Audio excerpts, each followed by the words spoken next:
Well, welcome everybody. This is the Fallbrook Climate Action Team's presentation for July. And we have tonight Skylar Anderson from the County of San Diego Vector Control Program. If you're new to us, I want to tell you that we are a nonpartisan group of just citizens who are interested in and concerned about climate change and actually want to do something about it. So to that end, we've been putting on these free talks for over 10 years now. I also want to let you know before I introduce Skylar that next month you want to register as well. We have Dr. Mary Hayden, who was a researcher in human resilience at the Lyda Hill Institute at the University of Colorado. And she's also affiliated with NCAR, the National Center for Atmospheric Research, and is lead author of the 5th National Climate Assessment Human Health Chapter. So there's one more thing I think that Joy would like to tell us about before I go ahead and introduce our speaker. Okay, I'll just give you a follow-up. A few months ago, we asked you to watch the solar group's presentation on some legislative activities that was happening in California. Specifically, one of the main things was something called the plug-in solar for renters, which can cut their electric bills by as much as $400. And that bill is very close to passing. It passed the state Senate 35-1, and it just needs to pass the state assembly now. And it's Senate Bill 868, introduced by State Senator Scott Wiener of San Francisco. And what that bill will do is it will allow companies, if they get their solar setups to be UL certified, which is a nationally recognized standard, then people can buy these portable panels that they just can plug into their outlets, 120 volt outlets, and they don't have to go through the hurdles that you normally have to go through to put solar panels on your rooftops or even next to your house. Because they're already certified, UL certified, the utilities don't even have to be involved in this. They don't need utility approval, and you don't need any permits for it. You just plug and play, plug it in, and then you can start running most of your, depending on the size of your house or your apartment, most of your electric can be, you can get through solar panels.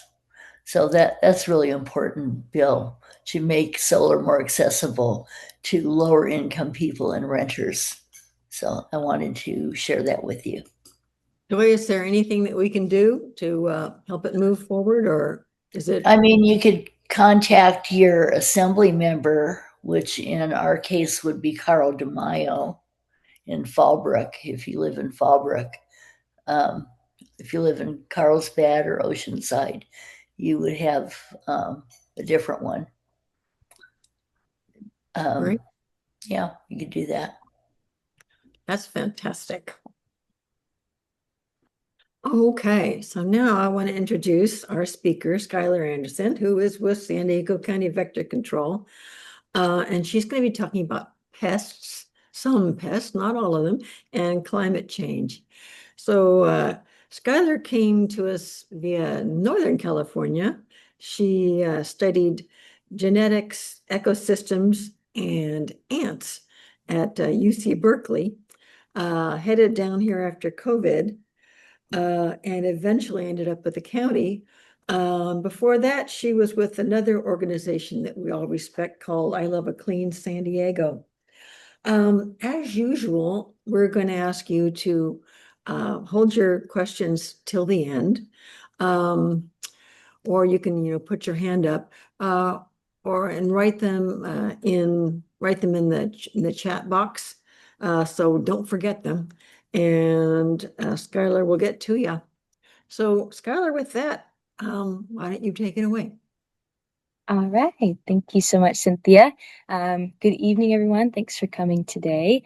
My name is Skylar Anderson, and I am the Environmental Health Specialist Trainee with the Vector Control Program at the County of San Diego. So I'm here today to talk with you about the different vectors our program oversees and how climate change will impact these vectors and the public. Let's first go over what a vector is. So a vector is an animal or an insect, like a mosquito, a tick, a rat, that can spread disease to people. And we call these vector-borne diseases.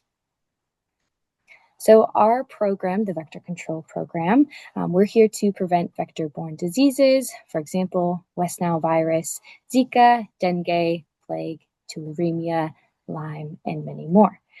So we serve all 18 cities and unincorporated areas in San Diego County, except for those federal and indigenous lands. So we inspect about 1,600 known mosquito breeding sites throughout the entire year, as well as aerial larvicide treatments to treat those areas that we can't treat from the ground. Our certified technicians also trap mosquitoes, rodents, and ticks to monitor our vector populations and test those vectors for diseases in the lab. We then report those disease findings and educate the public on how to stay safe through outreach events and newsletters. Our program uses the IVM, or the Integrated Vector Management approach, to protect and promote environmental and public health through public education, which is what we're doing right now, surveillance and monitoring, disease diagnostics, source reduction, and source treatment. So we use all the data from our technicians in lab to make data-informed decisions on everything that we do, especially in an emergency response. So some of the data that we look at is going to be mosquito counts, what type of mosquitoes we have in San Diego County, and monitoring the tides and weather patterns to minimize our impact on the environment. We also gauge risk to public health and only use adulticide sprays when there is a risk to public health. We also have an in-house insectary where we use to test mosquitoes' susceptibility to our products and effectiveness. We actually got an award for innovation for 3D printing a lot of our tools to help our program save money and also give the ability to improve our tools, leading to a reduction in the amount of trash that we have going to the landfill from our program. And our outreach team uses an electric vehicle to travel around the County of San Diego, providing educational presentations and events. All in all, we are a free county service, and we are available to all county residents for an educational inspection for mosquitoes and or rats. You can also report mosquito breeding or green pools. If you see one or know of anyone, you can report it by giving us a call or email. And same thing goes with dead birds to our program. And we'll talk a little bit why we ask that you report dead birds. And this would be if a dead bird looks like it died of a natural cause and died very recently. And then we also do educational and presentations like this one.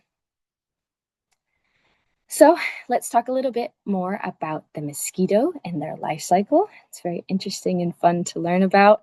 And we're going to start off with the egg life cycle. So the female mosquitoes will lay their eggs on top of that still standing water, and then they will eventually hatch into that larva stage that we're moving into.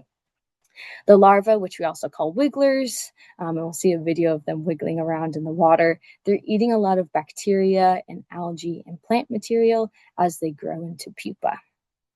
In the pupa stage, they're not eating during this life cycle stage, but they are also called tumblers, and they're tumbling through water.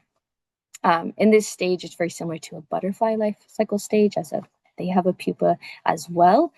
So this is a fun little thing that some insects do. They have similar life cycle stages. After the pupa life cycle stage, the adult mosquito emerges from that pupa casing where it will sit on top of the water and dry out its wings before flying off for their meal. And it is actually the female mosquitoes that are the ones that bite us with their mouth, or proboscis is what it's called. So that really skinny, long thing that is their mouth, we call it proboscis. And they are the ones that are biting us because our blood has nutrients that helps produce healthy eggs. The male mosquitoes, their proboscis doesn't give them the ability to bite us, but it is meant for sucking of nectar. So they eat nectar, and this does mean that they do pollinate, but since they're much smaller than bees, they're just not as good as it or as effective as it in comparison. It takes about 1 week to go from the egg all the way to the adult. When it's warming up, it can take even shorter. So right now, when it's really, really hot during the summertime, we see that life cycle starts shrinking up. Okay. Let's move on to the eggs. So this is the two different ways that a female can lay her eggs. It can be an egg raft, which is on the left, and the individual eggs on the right. So the egg raft, this is what it looks like under a microscope, and it's actually about 100 to 300 mosquito eggs all stuck together, floating on top of that water. So one female mosquito can lay about 1,000 mosquitoes in her lifetime. This second photo, the individual eggs, is depicting the individual eggs. And as we can see, the eggs are laid in a container on the side. So mosquitoes like the Aedes or the ankle biter mosquito that we'll talk about in a little bit lay their eggs individually and have the ability to lay dry for up to 1 year on these containers. And they stay dry because they have learned, if I lay my eggs in this container, it will likely fill up with water at some point and be a great place for my babies to grow. Okay, let's go back. I saw a question pop up. So how long do mosquitoes live for? They live for about 2 weeks, both female and males. Okay. These photos or these videos are from our technicians out in the field. And as you can see in this first top video, this is just at a park in Kit Carson. And you can see they're really small. Once the shadow pops up, you can see them move around a bit more. And they're just really, really difficult to see, but the larva is just wiggling around. You can see it better in this dipper photo from our technician. And they are just loving it, eating all the plants and algae in there.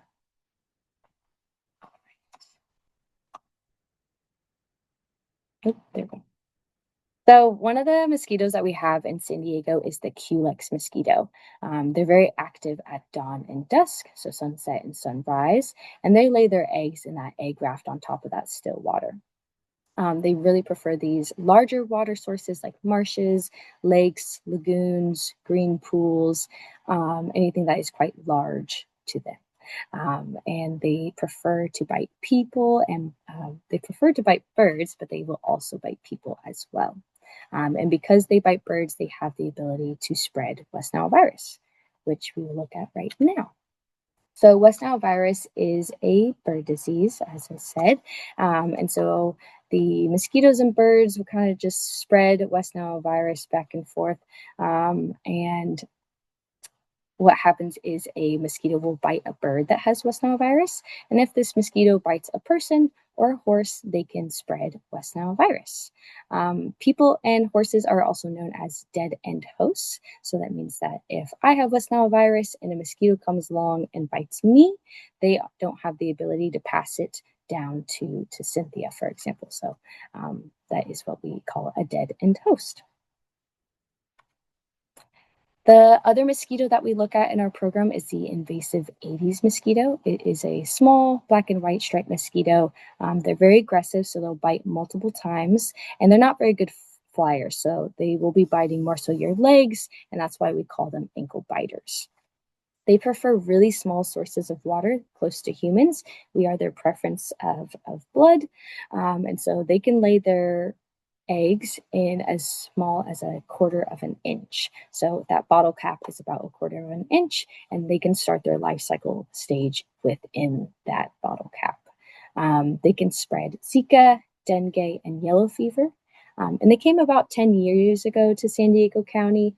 As I said, they are an invasive mosquito, so they weren't naturally here more than 10 years ago. Because they really like those small container sources, these are some images that you can kind of look around your backyard and even inside for those water sources that you might not think about. So it's going to be plant saucers, bromeliads, buckets and watering cans, drains, rain barrels, kiddie pools, toys, fountains, gutters, tires, even inside with your flower vases as well. So it's a good practice to be looking in these water sources every couple of days, especially during the summertime. You can be a little mosquito detective and look around your backyard to see if you have any larvae and pupa growing. If you have any sources that you can't move, so like green pools and fountains and ponds, you can't really dump those out. So for these backyard sources, we offer mosquito fish from our program. So you can pick it up at our office, or we have distribution sites all across the county, both north, east, and south. So you have plenty of options to get them some free mosquito fish.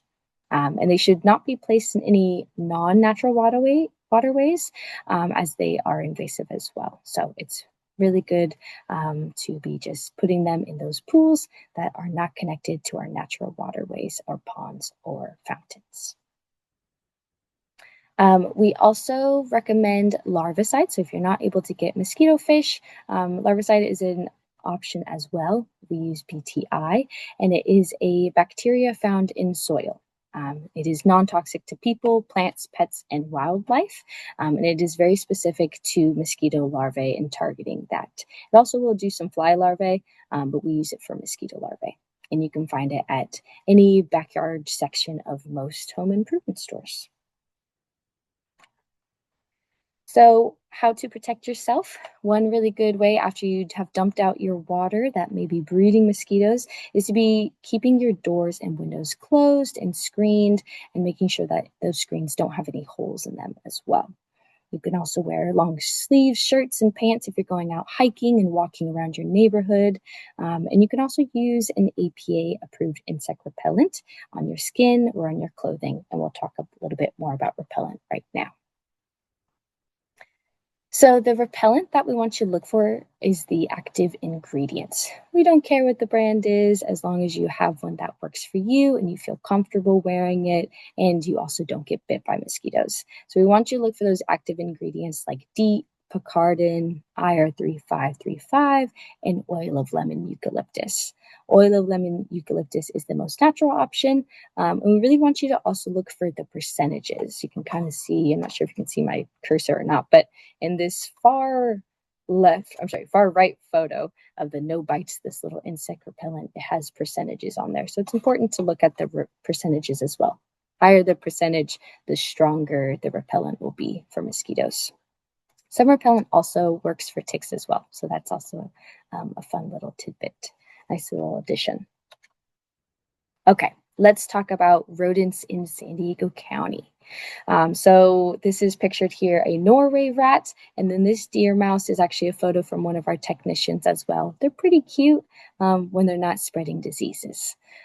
So rodents can be found in your homes, such as rats and house mice, and they can spread disease, contaminate food, and cause damage to structures.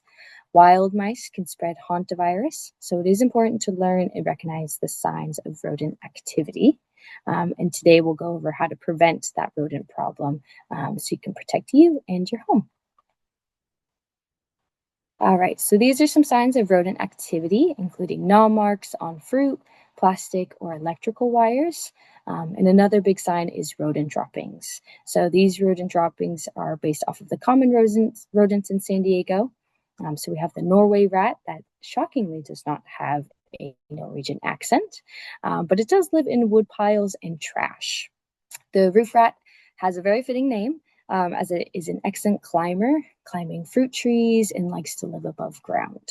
And that house mouse has the smallest of the droppings pictured, and as its name suggests, it commonly lives in houses. Another telltale sign that you have a rodent problem is rub marks from their greasy fur along what we call highways, which are trails that they use to get from place A to place B. For rodent proofing your house, you want to check for holes or gaps the size of a quarter or larger for rats. So it's really, really small. They are able to fit that really small hole. And then for mice, it's the size of a dime. So you can repair these openings using rodent-proof materials such as the wire cloth pictured.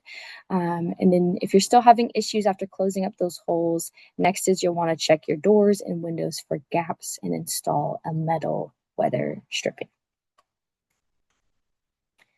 You also want to remove attractants to help keep rodents away.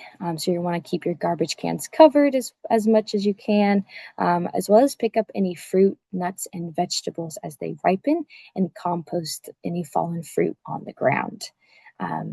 My roommate actually gave me the great idea to be putting my compost in the freezer to help it not smell. So that's another great option too if you are looking for a less smelly option for your compost. You can also avoid storing food in garages or sheds at night unless it's in a rat-proof metal container. You're also going to be wanting to remove all trash and debris, as well as wood piles. So trimming your trees and bushes and vines to at least 4 feet away from the roof will help keep roof rats from climbing or jumping onto your roof. The rats like heavy vegetation, so by thinning it out or removing the vegetation, you'll be exposing the highway or nests to sunlight, which lets them know, hey, I should find a different house. Okay. Let me see. I'll take a little pause before we talk about climate change. I can answer some quick questions. Let's see.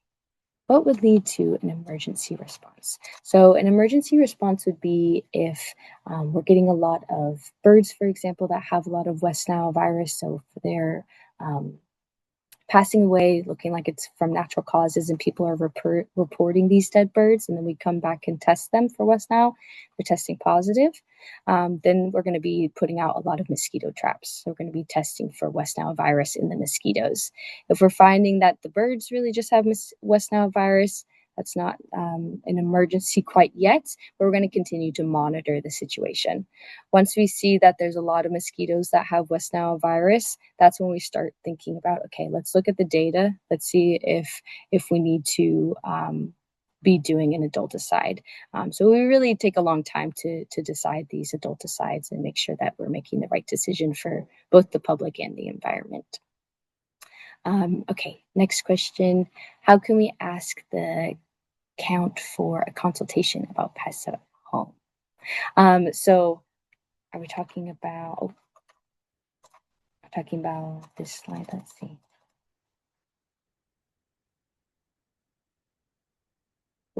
Okay, are we talking about in this question, how can we ask the count for a consultation about pests at home? Do we mean, how do we get in contact with our program? I think this was Cynthia's question. Oh, I think you're muted. Yes.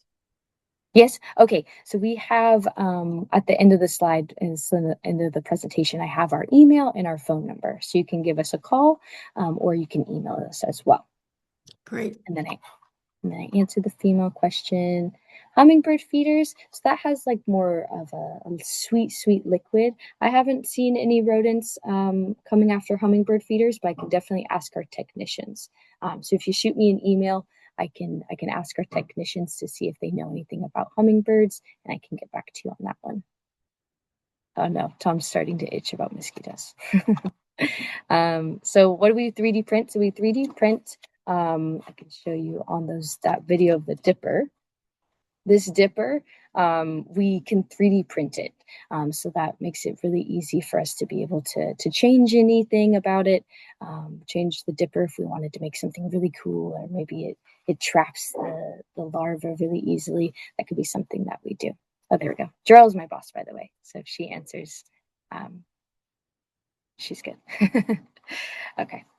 But yeah, we can make a bunch of tools. We can also, for the surveillance team, when they do tick flagging, they can also carry their tick files really easily and just clip it on their shirt. So it makes it a lot easier after juggling, 5 vials of ticks.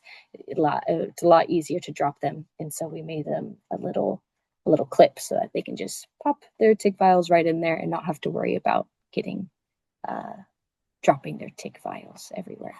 Can you recycle stuff that's 3D printed? I am not sure. I know that there are some companies and even some programs have the ability to like deconstruct and take apart the 3D printing. I'm not sure if we have looked into that. I'm not sure if Jarrell, if you want to hop on. So We'll find out. We can learn that we together. recycle by reusing our 3D printed materials. So our 3D printing program, it actually saves us a lot of money because a lot of the materials that we use for our traps or even for making battery packs, uh, they can be expensive, and a lot of these manufacturers are out of business. So in order to reduce our carbon footprint on the environment, the 3D printing actually allows us to save a lot of money for our program so that we print things in-house. And basically, like we don't take it and take it to like a recycling place to recycle the materials. The 3D printing program is about 3 years old, maybe even going on 4. So everything that we have, we just reuse. So we're good at reusing and thrifting our own materials. Thank you, Jarrell. Okay, and then how do you tell the difference between a mouse and a rat? So that's going to be looking at their rodent droppings. And if you're able to see them, you can see a difference as well. So a rat is quite large, and then a mouse is pretty, I would say, maybe not bigger than that. I wouldn't say it's bigger than more than 4 inches. Very small compared to a rat, and you could tell the difference. But yeah, with these rodent droppings, you can tell the rodent droppings are a lot larger than the mouse if you're able to see that. Because Okay. my And then yeah, my compost pile, Mhm, the stuff degrades really fast, and so it's mhm, the stuff that I've dumped a week or two ago is already like black, and I can't see the droppings. But I know that mhm, I startle little critters mhm, who get into my compost bin, and I've just let them because they're far away from my house, and mhm. they don't bother me at all. Yeah, yeah.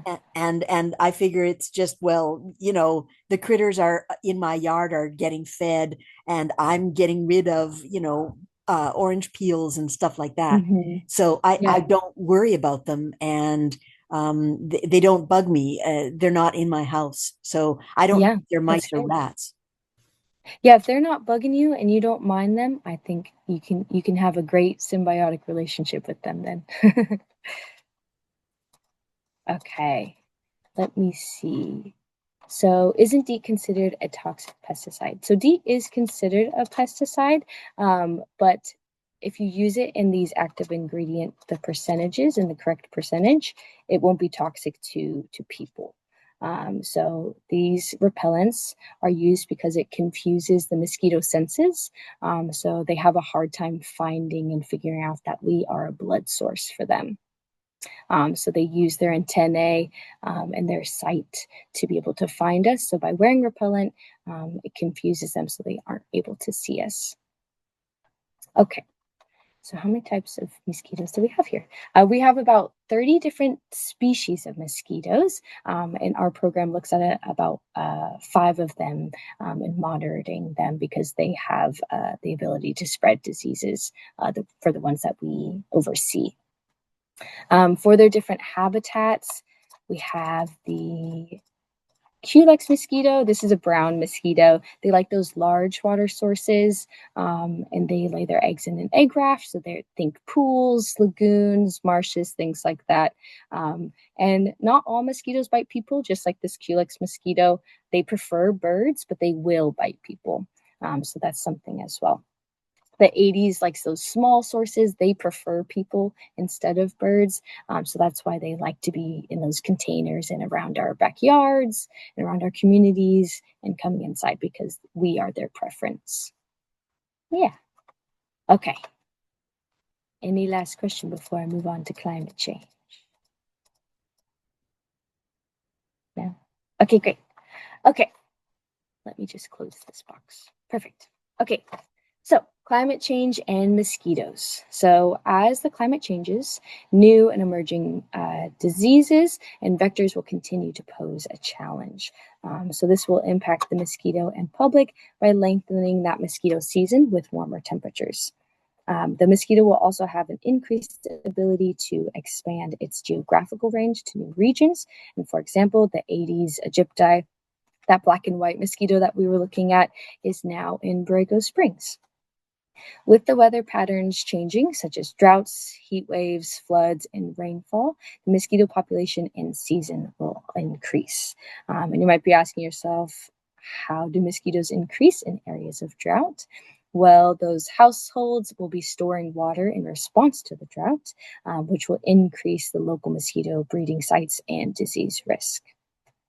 Lastly, we have urbanization, which will also increase mosquito activity as more people live in cities, especially for that Aedes mosquito that loves people in those small, small water sources. Okay. There it goes. Okay.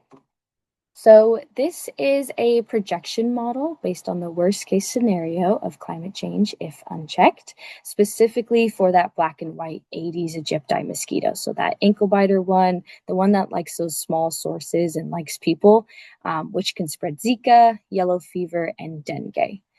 So let me see if I can pause it. Oh, I can't pause it. Okay. Starting off in 2019, we can see our current Aedes range, and then as we move into 2050, we can see that Aedes aegypti mosquito expanding its range and the number of months per year they're able to thrive. So this colors down here, this is the number of months per year that the Aedes aegypti will be able to spread and transmit disease. So this is just showing the geographical range here with colors. And then the last year of this model is 2080, which is showing an even more expansive range and the number of months per year they're able to thrive. I also want to point out that there's some areas on here in 2080 that change from 2050. So you can see like the Amazon rainforest changes to that really small numbers of months that they're able to transmit disease. And you can also see it here in Central Africa. And this is because in the tropics, researchers are predicting that the heat will become too extreme for the Aedes aegypti to transmit any diseases. And so they're saying that they could be potentially free of mosquitoes year round, especially in Central Africa. So I just thought that was a little fun tidbit. Okay, so with climate change and mosquitoes, these are some effective solutions that are going on around the globe, and multiple programs across the world are already implementing these solutions listed. So we can control mosquito populations by strengthening our disease surveillance, which means identifying these hotspot areas for mosquito breeding and using insecticides consistently, but not to the point of resistance. So by strengthening our outbreak response through collaboration with health departments, community organizations, and other agencies, we can educate the public, which also helps build trust within the community by already having a strong standing within it. We also want to utilize innovative research and enhance public awareness through identification and investigations. Our in-house lab receives thousands of mosquitoes weekly, and they have to identify the species as well as its gender. So by understanding what mosquitoes we have here in San Diego County, our program can better control mosquitoes and educate the public. So there are multiple programs that are using Wolbachia. The vector control program for the county of San Diego is not one of them, but just wanted to briefly talk about it as it has been in the news here. And it's also really interesting. So there are multiple programs across the globe using Wolbachia as a way to reduce the mosquito population, specifically for Aedes aegypti. So that black and white mosquito that's very small and likes to bite our ankles and legs. The Wolbachia is a bacteria that's naturally found in insects like butterflies and dragonflies. However, it's not naturally found in Aedes aegypti. So when we have a Wolbachia infected male mosquito mates with a wild female, they can't produce those eggs, so they're not viable, which will reduce the mosquito population. There is another program that is also using Wolbachia in a slightly different way. So it's aiming to reduce mosquito-borne disease transmission by releasing both a Wolbachia-infected male and a Wolbachia-infected female to produce Wolbachia-infected eggs and change the population to be Wolbachia-infected. Dengue is in an infected mosquito with Wolbachia, does not grow well, which will result in a decrease in the mosquito-borne disease transmitted. Both of the Wolbachia programs are pretty complicated to learn about. It took me a couple of days. So if you guys have any questions, please ask me them. And I'm happy to email about it as well. It's very interesting and I enjoy it. Okay, let's move on to climate change in rodents. This is another cute little photo that a technician took out in the field. They come in contact with a lot of critters out there, so they have a fun job.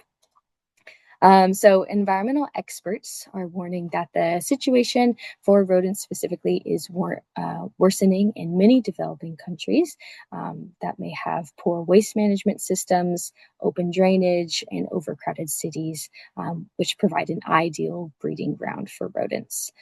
Flooding caused by climate change also forces rodents to move into homes, markets, and food storage areas. And rats are having a grand old time with the global temperatures rising, with warmer winters and extended warm periods, allowing rats to forage longer and reproduce more frequently. They will also be pushed out of their natural environment and into dense human spaces looking for food and shelter. So as we know, rats are vectors for various pathogens, including hantavirus, as we learned earlier. And so as they move into more human spaces, public health and structures are of major concern. So these are some effective solutions that we can implement for rodents specifically. So across the globe, programs are working to improve waste disposal and clear out those drainages to keep rats from accessing food and shelter. So this will be really important to continue. And then we as a collective can also work on creating community cleanups to strengthen our overall sanitation and reduce those harborage sites. Climate change creates conditions that help rat populations grow. So it's really important that we all work on reducing those attractants and covering up those food storage areas to limit access to food. Having a strong disease response system in place will also help us act quickly when a rodent-borne illness emerges. And so together with all of this knowledge, we can make our communities more resilient as climate conditions change across our globe. And so I just wanted to thank you all for listening, and I'm happy to answer any questions. And you can feel free to call us. This is our phone number, the 858-694-2888. And you can email Vector at SD County, or that is my email as well. So skylara.anderson@sdcounty.gov. And that is our website as well. So you can learn more about vectors that we oversee. And I'm happy to always chat more as well.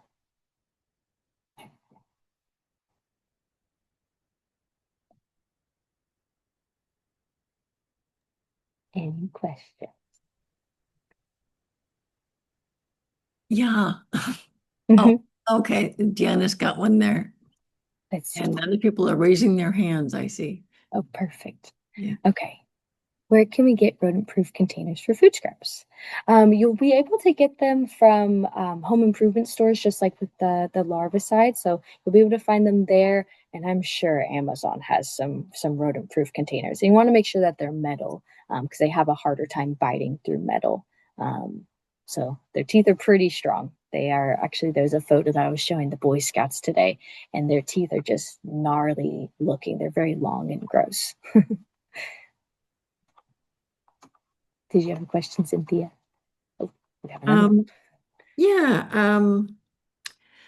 You mentioned the Wolbachia And you Mhm. said that we don't do that Mm. in this county.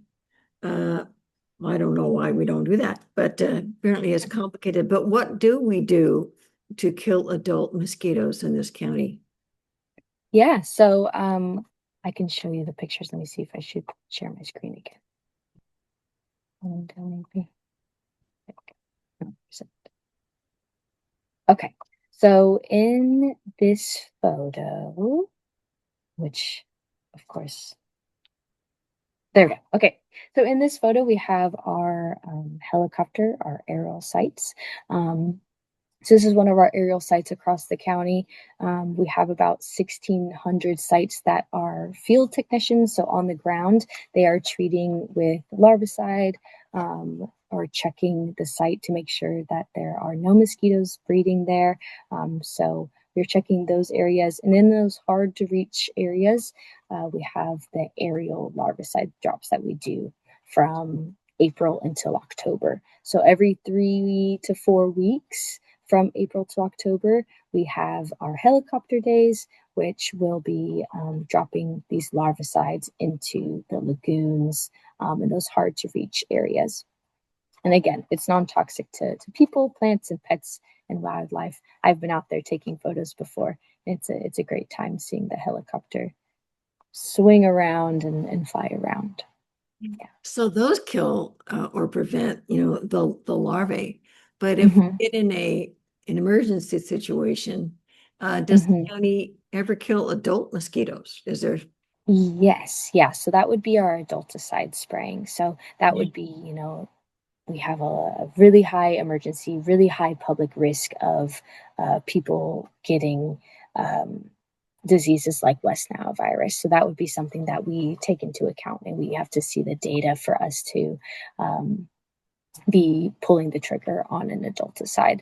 And it depends on the type of mosquito. So if it's a Culex mosquito, we have a larger range of adulticide as they can fly a lot longer. But if it's an Aedes mosquito, we have a smaller range of adulticides as they're not very good flyers. So it's usually a neighborhood. So last year we had an adulticide for West Nile virus. And so that was something that we had to make the decision on, is weighing the balance of environmental health and public health. So it's some sort of aerial spraying then? Yes, it's a spray. Yes, and so we like to do it at night so that we do not harm any other flying insect. Okay. And what about people? Is it dangerous for people? It's not dangerous to people, no. Oh, there we go. Jarrell said it, a truck mounted spray. So it would be like that. Okay. Thank you, Jarrell. Yeah. Beautiful. Any other questions? Do you need to be inside when you're spraying adulticide? We recommend it just so you don't have adulticide on you. But we have our technicians out there wearing masks and things like that. Of course, you wouldn't want to be inhaling it directly. Nothing is good for you if you inhale it directly. When we do the truck mounted sprays, we do them in the middle of the night around 2 or 3 a.m. for that reason, to avoid people from us having to stop spraying so that they can come in their house and come and go as like their regular day. So that's why we do it in the middle of the night. We also do it that way because that's when the bees are sleeping. So we work with local beekeepers just so we want to make sure that keep the bees safe as well. So we're conscious of that. And yeah, we do give communities about a week's notice, and we give them instructions on, close your windows and stuff like that. We want to minimize the risk 100%, but also the truck mounted sprays, they use an ultra low volume. The droplets are smaller than like a strand of hair. So they're very, very tiny droplets. They evaporate fairly quickly, and then they burn off with the sun. So there isn't any residue. Hmm.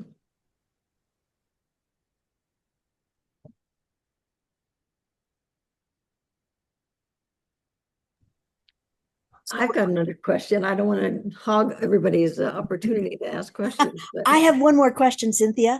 yeah. Um, why would we need rodent-proof containers? I mean, I use the big green bins at the county supplies, and I sometimes put food contaminated paper in with my green clippings. And I know that you're supposed to put your food waste into the big green bin, but doesn't the big green bin isn't that fairly rodent proof, or is because it's so high. I mean, how could a mice or a rat get into it? Sometimes so because of their teeth, they can bite through plastic.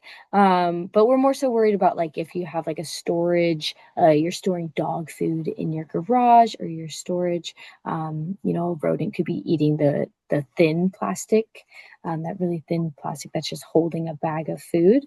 So we recommend those metal containers if you're noticing that you have rodents that are biting through. To get to your food. So those county green bins, those are okay. If you notice that you're getting bite marks through them, that's when I would purchase a metal container just to be safe. So that Because I don't have a garage, so then you're good. there's nothing outside that would be edible. Everything is inside my house, so that clarifies that. Thank you. Perfect. Thank you, Heather. Harriet. I know that they're very good at knowing through plastic bags where they think there might be food inside. Exactly. And let's say that we know we have rodents, and I certainly know that there's rodents in my area. What should we do? I mean, how should we kill them? What are our actions that we should take once we've got them? Yeah, I think it depends on where they are. So if they're coming inside, something that you can do is you can contact us and we can show you where your gaps are, where the holes are, where they're coming into, and keeping them outside of your house is going to be the best way forward because they're part of our environment. We can't completely get rid of them. But if you would like them to not be in your house, covering up those gaps and holes is going to be really helpful. Our technicians are certified and trained to notice these really small, maybe you wouldn't think of them areas. So it's great that they have this free knowledge to be able to share it with everyone. For trapping and things like that, there's a couple of different trappings that you can do. The one that we provide is those black boxes. I'm not sure if you've seen them outside of other buildings, but they basically one way in, one way out, and usually there's just one way in. But we don't provide any bait or removal of rodents, so we just provide that trap if you would like one as well. And then what Jarrell said, removing those attractants, sealing up the entryways, and then trapping them to get them out of your house. So do these black containers, do they need a bait or a rodenticide inside? They have a snap trap, the ones that we provide. Yeah. So we don't provide any bait or rodenticide within the trap itself. If you would like to do that, you're more than welcome to, but just making sure that no other wildlife can get in contact with it, or children or pets. So that's really important to keep in mind if you do want to use a rodenticide. Okay. The bait station that we do provide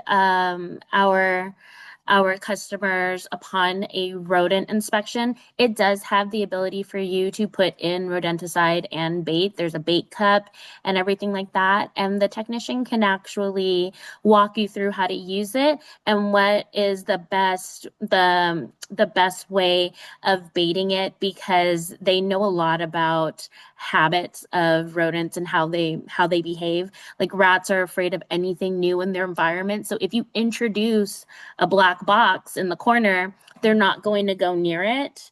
So the technician will teach you how to dry bait your bait station so that the rats can think of it as a safe place and are willing to go in and out of it. And then that's when you actually set the trap. Okay. When there are rodenticides, do those do the rats that eat it hurt other wild animals that might eat the rats? I have heard of that. There was in San Francisco, there was a coyote that ate a rat that had rodenticide. So it is possible of that as well. So that is something to think about if you are interested in rodenticides. Yes, they actually can, and our county veterinarian, I've actually watched them do a autopsy on birds that we had in our lab, and you could see the discoloring of this beautiful gray horn owl's organs were completely discolored, and it was because it consumed a rodent that ate rat poisoning, and that's why we don't like to promote people using rat poisoning, because you don't know how much of the dosage that rat needs to actually die. You also don't know if that rat won't die immediately from eating the poison. If that rat lives in your walls, it can die in your walls and you wouldn't know it until you start to smell it. And then rat poisoning is also bad for other wildlife that might actually come in contact with the poisoning or with a dead rat. So that's why our bait stations that we provide, we stress just using the snap trap feature.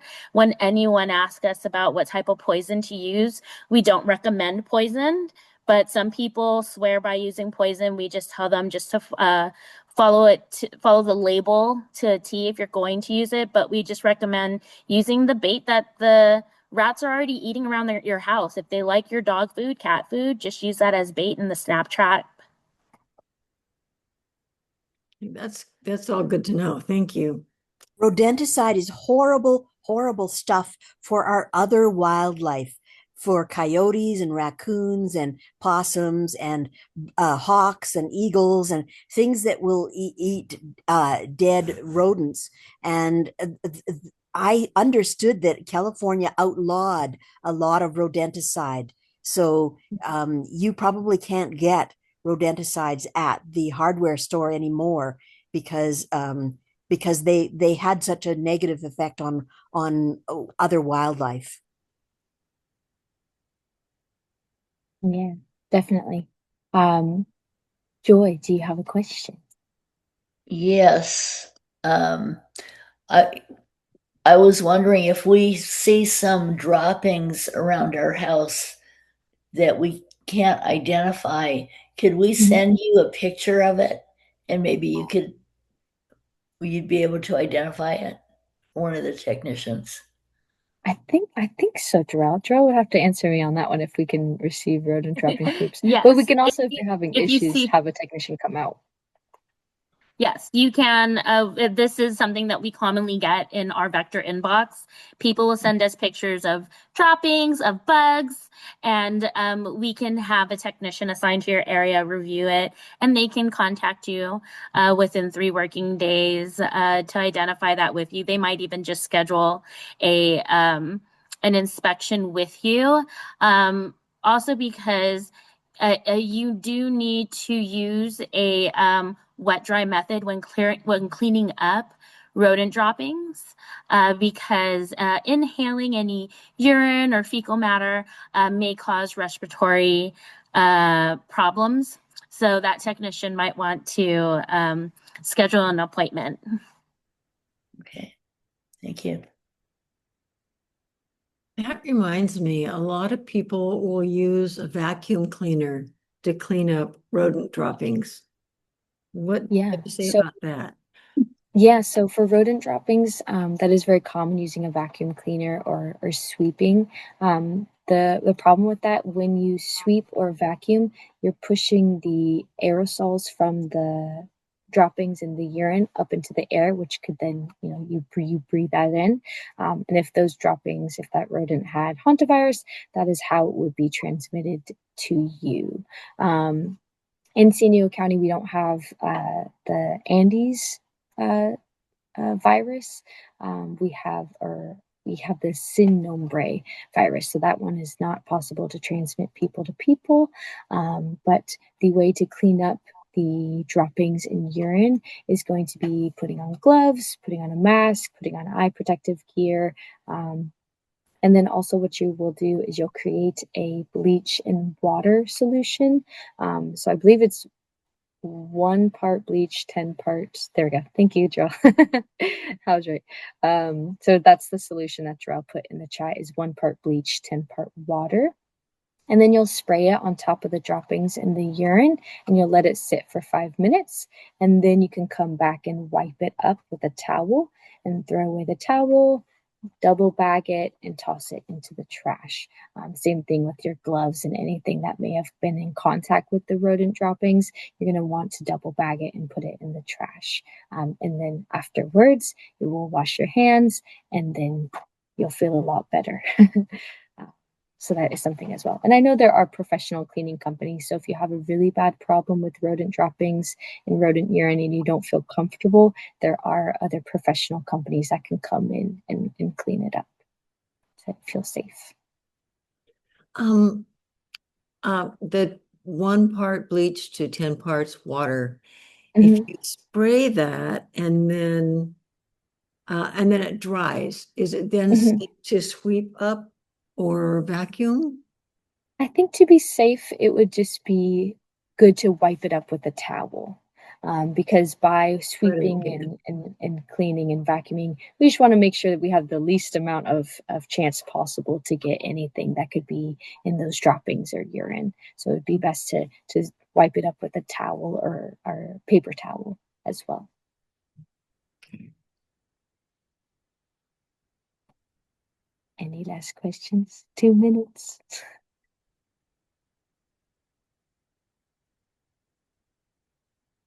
I see Deanna has a question. Oh, there we go. Does the bleach and water solution apply to cleaning up bat droppings too? I believe it should. I think that is a great application to do for bat droppings too. I'm not sure if the disease can go through the bat droppings, but just to be safe. Right. Better safe than sorry. So, well, we're getting towards 7:30, and any last questions, anybody? All And you right. can always email me too. Okay, and we So if will. you think of one later. And so we will have this available on our website, a recording of this. Forgot to tell you we were going to do that. So if anybody missed anything, go back and try it again later. But thank you very much. That was very thorough and very entertaining. And Yeah. I think I know what I need to do in my Yeah. outside electrical utility closet. And thank you, everybody, for coming and participating in this again. And don't forget to join us next month for Dr. Mary Hayden. Thank you so much, everyone. It was great speaking with you all. Thank you. Thank you. Scotty. Great job. Bye-bye. Thank you.